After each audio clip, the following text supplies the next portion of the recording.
पगली पान ले जाना, मुंदरी ला देके वो पगली पान ले जाना।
देके वो पगली पान ले जाना, मुंदरी ला देके वो पगली पान ले जाना।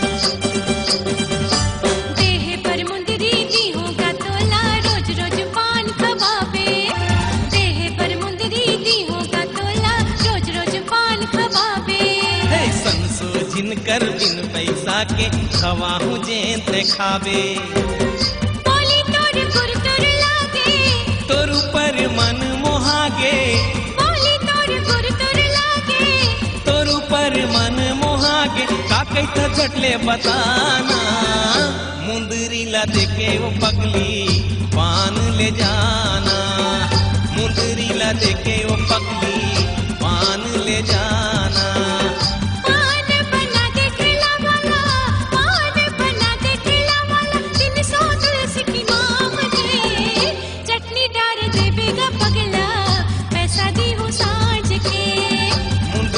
देके वो पगली पान ले जाना, चटनी डार देगा पगला पैसा दी हूँ सांझ के, मुंदरी ला देके वो पगली पान ले जाना।